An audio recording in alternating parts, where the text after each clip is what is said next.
Émission spéciale en direct du sommet de la francophonie de Djerba.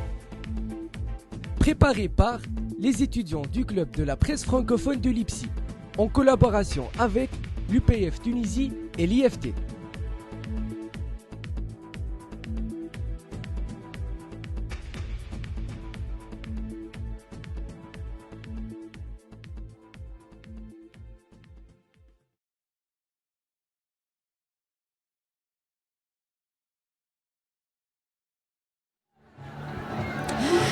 Le troisième thème de cette émission produite par les étudiants du club de la presse francophone de l'IPSI est la numérisation.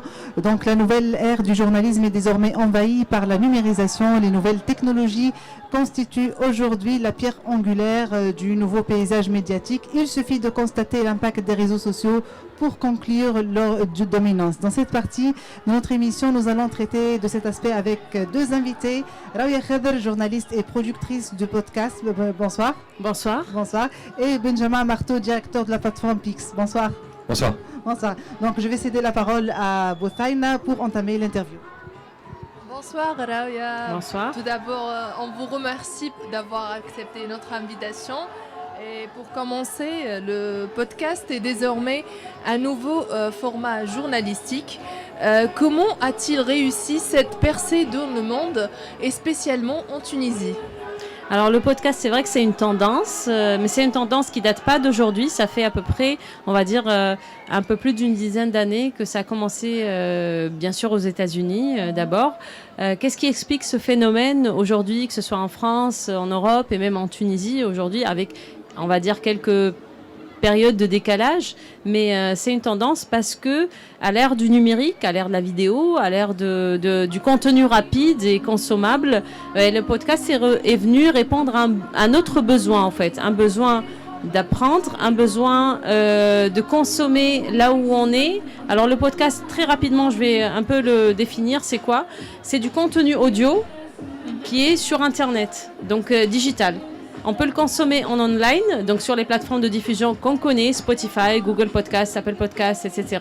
Mais on peut aussi le télécharger un peu comme on parle de Netflix. Donc on télécharge une série, là on télécharge un podcast et on peut l'écouter à tout moment, dans l'avion, dans la salle d'attente d'un médecin, etc. Donc, mais c'est uniquement audio. Alors pourquoi ces tendances ? Parce que il y a d'abord ce côté où on est submergé par l'image, par la vidéo, par le fast consuming. Et en même temps, le podcast, à la différence peut-être de ce qu'apportent des médias classiques, mainstream, c'est qu'il peut apporter du contenu divers, ça touche à tout, ça touche à tous les sujets, ça touche aux sujets tabous parfois, et puis dans une profondeur qu'on n'a pas probablement l'occasion de voir dans des émissions classiques. Je m'explique, on peut avoir un sujet par exemple sur les minorités ou sur la crypto-monnaie ou sur la fintech ou sur la sexualité chez les jeunes, mais en mode approfondi. On a un podcast d'1 heure et donc l'intérêt pour les jeunes aujourd'hui, c'est d'avoir ce produit accessible et donc de taper sur la barre de recherche le sujet qu'on a envie de dire ou d'écouter ou d'en savoir davantage dessus. Donc on tape dessus et on a un contenu très profondément axé et donc de le consommer à tout moment. Donc on n'est plus à attendre l'émission de 20h ou l'émission de 21h ou le prime de 8h du matin. Donc on le consomme à notre convenu. En fait. Plus pratique, il va avec le mode de consommation, je dirais entre guillemets urbain, mais pas que. Voilà, on est dans un rythme assez effréné, donc on peut consommer à tout moment, en faisant son sport, en cuisinant, en attendant chez le médecin, avant de dormir. Tout dépend en fait des moments que vous avez pour écouter le podcast. D'accord, merci.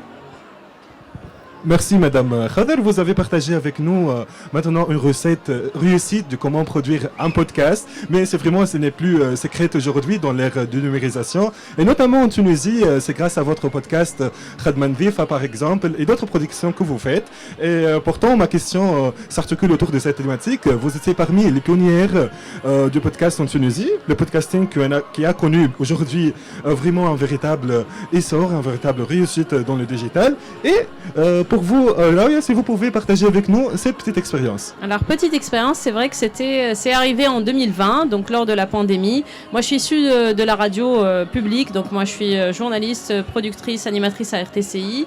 Maintenant, on a eu le confinement, donc on était bloqués chacun. Et je voyais les gens qui faisaient des vidéos et des lives avec parfois une image pas très nette, c'était pas très beau. Le contenu, il était intéressant. Et je me disais, mais pourquoi nous obliger à voir l'image alors que le contenu, c'était ça, c'était ce qui se disait, c'était l'audio. Et à un moment, je me suis dit, j'ai envie de produire quelque chose. Et moi, je maîtrise pas la vidéo, je maîtrise pas l'image. Je vais pas m'infliger ça. Je vais rester sur l'audio. Donc, je commençais à m'intéresser au podcast, au format audio uniquement. Et la problématique donc de Redman Vif qui est sur les métiers et sur tous les métiers émergents et sur comment trouver sa voie sans forcément passer par la voie académique. Donc c'est pas des métiers c'est pas des métiers qui sortent du cursus académique classique. Cette idée-là, donc j'ai surfé un petit peu sur la vague, on va dire. Les gens étaient, ils se faisaient virer par milliers de leur boîte, etc. Et donc la reconversion professionnelle, la voie, comment trouver sa carrière professionnelle, etc. J'ai fait Redman Vif. Et ça a trouvé écho, notamment chez les jeunes particulièrement. C'était vraiment là ce qui m'a motivée. Et j'ai trouvé écho chez les jeunes et qui étaient prêts à consommer ce mode en Tunisie. Je découvrais ça parce que comme tout le monde, je disais ça cartonne aux États-Unis, ça cartonne au MENA, ça cartonne en Europe, mais en Tunisie, on n'est pas prêt pour ça. Et finalement, non, ils sont prêts pour ça. Donc j'ai continué et j'ai eu des suggestions même de métiers à interviewer. J'ai continué avec un autre podcast qui s'intitule, d'ailleurs on le fait en marge de ce sommet, Ma vie en VF. C'est pour étudier un petit peu le rapport du tunisien à la langue française.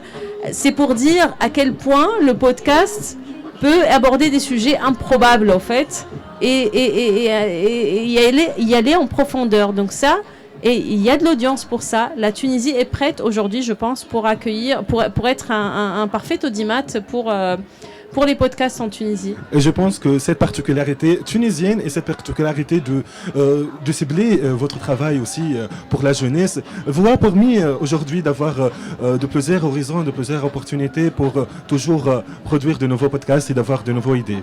Alors ce que je vois aujourd'hui, c'est que les jeunes, il y a beaucoup d'opportunités et ça je le dis pour tous ceux qui nous regardent ou nous écoutent. C'est que aujourd'hui donc il y a beaucoup d'opportunités de produire son propre podcast. Il suffit pas, enfin il n'y a pas on va dire c'est pas un critère important d'être journaliste ou pas. C'est surtout ce qu'on a envie de faire passer comme message. Le podcast reste un format assez abordable, donc on n'a pas besoin d'un matériel assez important et imposant comme pour la vidéo, donc ça coûte cher, etc. Non, le podcast, on peut le faire même, je vais dire ça comme ça, on peut le faire même avec son téléphone et avec un ordinateur pour faire le montage. Donc c'est très accessible pour tout le monde pour faire passer et son message, pour faire élever sa voix, pour parler des sujets peut-être qui ne sont pas abordés dans les médias classiques. Et je crois que c'est ça qui importe aux jeunes, c'est qu'on a l'impression des fois qu'ils sont un peu délaissés dans les médias classiques, donc ils s'orientent vers ce format. Et là aujourd'hui, ce que je peux dire, c'est qu'il y a des ONG, il y a des associations, il y a des structures comme l'IFT, comme d'autres qui sont preneurs et qui ont envie d'accompagner ces jeunes dans la production de leur contenu audio finalement. Donc ça, c'est très important de leur dire, allez-y, il y a de la place pour tout le monde. Oui, je vois que c'est une petite expérience, mais très importante. Ça, c'est le plus important. Donc, quelles sont les perspectives de ce format ou bien de podcast, bien sûr? Alors, dans le monde, c'est déjà, on va dire, un business model à maturité. Donc, c'est vraiment, là, on baigne dans une mer de millions de podcasts. Là, ils sont dans d'autres, on va dire, problématiques. C'est comment comptabiliser la pub sur podcast, etc. Mais en Tunisie, c'est un format en plein essor. Ça commence, alors, moi, j'ai accompagné ça de 2020 jusqu'à la fin 2022. Et je vois que ce qui était timide en 2020, aujourd'hui, s'affirme. Donc vraiment, ceux qui ont envie de se lancer dans le podcast, c'est le moment en Tunisie. C'est un format qui va être, je dirais que c'est le format de 2023 tout simplement. C'est le format qui va être adopté, notamment par les médias classiques également. On a vu ce qu'a fait par exemple France Culture. qui a fait toute une programmation digitale. Alors on a la programmation diffusion FM sur les radios, mais France Culture a fait des productions 100% digitales, des podcasts natifs pour sa radio. Et je crois qu'on est en ce sens, on va dans ce sens en Tunisie. Donc c'est le momentum pour la Tunisie pour se mettre au podcast. Alors merci infiniment Rawa. Raouia, pardon. Raouia, merci pour ton intervention, c'était fructueux, merci. Bonsoir Monsieur Marteau, on a l'honneur de vous accueillir. On va passer le petit reportage sur la numérisation et par la suite on va accueillir Monsieur Benjamin.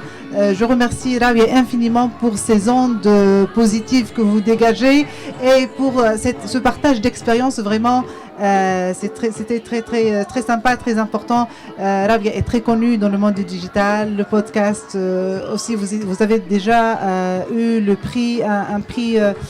J'ai eu un prix pour l'innovation dans les médias sur la francophonie.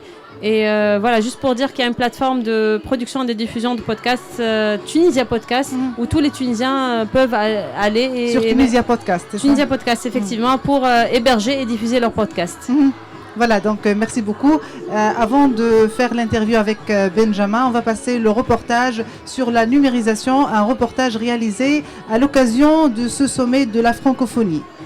Le Centre international de l'économie culturelle numérique du Tunis a organisé le 18 novembre 2022 au village francophone un panel sur le monde du métaverse qui s'inscrit dans le thème général du sommet, la connectivité dans la diversité. Le métaverse est un monde immersif et virtuel développé par des techniques de réalité augmentée en utilisant des mécanismes 3D afin de simuler la réalité dans l'espace numérique. L'accent a été mis sur les enjeux du métaverse et son implantation dans le comportement d'utilisateurs tunisiens. Dans ce cadre, le ministre de l'économie et de la planification, Samir Saïd, qui était présent dans la conférence, a promis des mesures pour développer cette technologie en Tunisie. Plusieurs intervenants ont souligné l'importance d'intégrer le monde du métaverse dans les industries culturelles, ce qui représentait une opportunité pour les startups tunisiennes. Contrairement aux idées reçues, s'intégrer dans le métaverse ne signifie pas de se déconnecter de la réalité, mais plutôt de s'y connecter autrement. Leïla Morche, experte en géopolitique de l'intelligence artificielle, nous l'explique davantage. Beaucoup disent que c'est un effacement de la réalité. Moi, je trouve que sur plein d'aspects aujourd'hui, le corps revient, le corps se personnifie. Meta a rajouté des jambes à ses avatars. On voit beaucoup d'univers virtuels qui essaient d'avoir des avatars qui sont potentiellement extrêmement réalistes. Et donc, je pense que c'est d'abord le grand retour du corps, même de la sensorialité. Lorsqu'on utilise aujourd'hui un casque de réalité immersive, on a des sensations de toucher. Lorsqu'on approche un autre avatar, il y a des petites vibrations qui arrivent, ça va ne cesser de s'améliorer. Donc c'est d'abord ça que je voudrais vraiment mettre en avant, c'est qu'on n'est plus simplement dans une surface lisse, on est dans l'incarnation. Le réseau social, l'espace virtuel, l'espace immersif devient un espace à la première personne, on passe du statut de spectateur à celui d'acteur. Entre méfiance et enthousiasme pour cette technologie, ce panel a permis de donner une idée plus claire sur son rôle et toutes les opportunités qu'elle offre afin de créer un monde plus.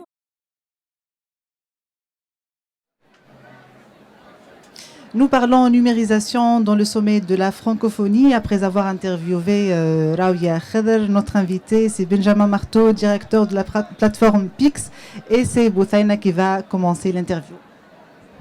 Alors bonsoir Monsieur Benjamin, on vous remercie d'avoir accepté notre invitation. Alors on commence par vous demander de parler de la plateforme Pix et c'est quoi vraiment qui a... c'est pourquoi vous avez voulu la créer. C'est quoi le moment déclencheur ou le besoin de créer cette plateforme, effectivement? Bonjour. Pix, c'est parti il y a 5 ans. Alors c'est né en France dans une démarche de service public, d'un constat qui est celui de la numérisation qui est au cœur aujourd'hui des échanges, qui est que la société et l'économie, elles comportent de plus en plus de numérique. Et que le numérique, ça peut être formidable, ça peut aussi être un risque, ça peut rapprocher les gens, ça peut aussi les éloigner. Et que la question des compétences et de la maîtrise des compétences sur ce combat pour faire tomber en quelque sorte le numérique du bon côté, il était essentiel. Je prends un exemple, les podcasts. J'ai pas cherché bien loin l'exemple, j'ai été attentif juste avant. Les podcasts, ça change le rapport à l'accès à l'information. Ça ouvre des possibles. C'est génial de pouvoir produire, d'auto-produire un certain nombre d'émissions, d'avoir des nouveaux formats. C'est une révolution d'un certain point de vue dans l'accès à l'information. Il faut quand même que les gens aient les compétences derrière pour pouvoir y accéder. Bon, il y a les matériels, il y a le réseau, mais il y a aussi les compétences. Le démarrage de Pix, c'est ça. Et c'est l'idée qu'on a la puissance publique, les forces éducatives de tous les pays doivent en quelque sorte mettre le paquet pour former aux compétences numériques de celles que, pas forcément pour devenir développeur, mais pour aller chercher de l'information en ligne, identifier d'ailleurs les sources au passage, l'éducation aux médias à l'information, la communication, la collaboration, produire des textes en ligne, sécuriser ces environnements, les données personnelles, tous ces sujets-là, en fait, c'est énormément de compétences. Et on a longtemps cru qu'il y avait une forme de génération spontanée de ces compétences, comme si les jeunes, parce qu'ils sont jeunes, allaient forcément les maîtriser. Bon, déjà, tout le monde n'est pas jeune, donc déjà, il faut faire quelque chose. Et le deuxième, c'est que même chez les jeunes, il y a des choses à apprendre, parce qu'il y a des usages qui sont très très riches, mais il y a la maîtrise de ces usages, notamment pour se protéger soi-même en termes de données personnelles. Voilà. Le démarrage de Pix, c'est ça. Et donc, c'est un service public qui fait 3 choses. On mesure les compétences numériques de tout un chacun, de 10 ans jusqu'au très grand âge. Ensuite, on développe ces compétences, on contribue à les développer en alliance avec les enseignants, avec des formateurs. Parce que Pix, c'est utilisé dans tous les collèges, dans tous les lycées en France notamment. Et la troisième chose, c'est qu'on a un certificat de compétences qui vient valoriser ça sur un CV, par exemple, dans un parcours universitaire ou dans un parcours scolaire. Gardons cette approche vraiment de rapprochement du parler du numérique. Comment Pix aujourd'hui peut-elle vraiment aider les élèves à développer leur apprentissage du numérique? Alors en fait, ce que l'on fait, on a des épreuves, on a des défis. Tout à l'heure, je disais que l'on fait de l'évaluation aux compétences numériques, du développement de compétences. Si vous allez sur Pix, vous pouvez y aller, c'est ouvert à tout le monde, hein, pix.org. Si vous allez sur Pix, vous avez des épreuves, vous avez des petits tests qui sont ludiques et qui vont vous dire quel est votre niveau. Mais ils vont pas faire que ça. En fait, ils vont aussi stimuler votre envie d'apprendre. Je prends un exemple et je vais vous poser une question. Alors le test, il s'adapte au niveau de chacun. Donc faut pas avoir peur. Voilà, faut pas avoir peur. Donc tout le monde peut y aller et va avoir des épreuves à son niveau. Peut-être que la première sera un peu trop dure ou un peu trop facile, mais ensuite ça s'adapte. Et exactement. Selon les personnes, en fonction de vos résultats, à chaque fois on va adapter l'épreuve suivante. Et qu'est-ce qui se passe? Bon, je vais vous dire par exemple, qui a modifié la page Wikipédia d'Albert Einstein le 22 mars 2016 à 1h21? Ah voilà, et ben vous allez chercher. Vous ne le savez pas de tête, vous allez chercher. Et en fait, ce que l'on va voir, c'est est-ce que vous connaissez l'historique de Wikipédia? Est-ce que vous êtes à l'aise avec les moteurs de recherche? Et tout ça, ça va faire que nous, on va pouvoir savoir quel est votre niveau. Si vous n'y arrivez pas, on peut vous donner des tutos qui sont accessibles en ligne gratuitement. Et si jamais, peut-être vous ne connaissiez pas Wikipédia, mais le fait même qu'on pose la question fait que certains vont creuser. Et on a beaucoup de nos utilisateurs qui nous disent justement qu'ils apprennent des choses juste parce qu'on leur a posé la question. Ils ont gratté, ils ont creusé et ils ont découvert des choses. Voilà. C'est très intéressant non seulement pour les élèves et pour tous les étudiants. Donc la troisième question, c'est comment la plateforme Pix contribue-t-elle à réduire la fracture numérique entre les élèves et les étudiants, bien évidemment? Alors on essaye d'être utile à tous les élèves en allant les chercher là où ils sont. Mais c'est pas que les élèves, vous l'avez dit. C'est aussi les adultes. On travaille aussi avec les enseignants, pour les enseignants en fait. En Tunisie d'ailleurs, on a un partenariat avec le CNTE, le Centre National des Technologies Éducatives, et qui a permis à 500 enseignants de se former, de faire. Ils ont passé le certificat d'ailleurs sur Pix, donc c'est vraiment pour tout le monde. En France, c'est aussi par exemple pour les demandeurs d'emploi. Et sur cette dimension-là, dans le développement de compétences, on va aller proposer des contenus derrière. Où on va aller dire par exemple à vos formateurs ce sur quoi ils peuvent vous accompagner pour vous aider à progresser. Donc le sujet, c'est d'aller valoriser ce que vous savez faire, quel que soit votre niveau, vous savez faire quelque chose en matière de compétences numériques, en réalité. Peut-être vous n'avez pas vous savez peut-être pas faire des textes comme ça, mais vous avez peut-être WhatsApp sur votre téléphone. C'est quelque chose qu'on doit valoriser pour ensuite essayer de vous faire progresser à la mesure de là où vous êtes. Voilà, c'est vraiment cette philosophie. Je vois que ça ressemble un peu au gaming, au principe du gaming. En fait, ça encourage l'utilisateur Sinon, durant l'année scolaire 2021-2022, près de 1,5 million d'élèves au secondaire en France ont pu décrocher la certification PIX. Est-ce un signe d'engouement pour cette certification? Et si oui, comment l'expliquez-vous? Alors, l'année dernière, on a eu donc 1,5 million d'élèves qui ont passé la certification. Je pourrais pas parler d'engouement parce que c'est un cadre obligatoire. Ils n'ont pas le choix, les pauvres élèves. Donc, les élèves, ils ont une obligation en classe de 3e, en classe de terminale, donc à 15 ans, à 18 ans en France, de passer la certification parce qu'il a été considéré par le ministère de l'Éducation nationale qu'il était indispensable de maîtriser ses compétences. Et donc, on est très fiers aujourd'hui d'avoir ces usages-là. Au-delà de la certification, on a plus de 6 millions d'utilisateurs par an sur la plateforme. Le sujet aujourd'hui, pour nous, c'est de partager ça dans une logique de commun numérique sur tout l'espace francophone. Le projet derrière tout ça, parce qu'un certificat qui a une valeur en France seul, bon, c'est très sympa pour les Français, mais ça ne va pas avoir une valeur énorme.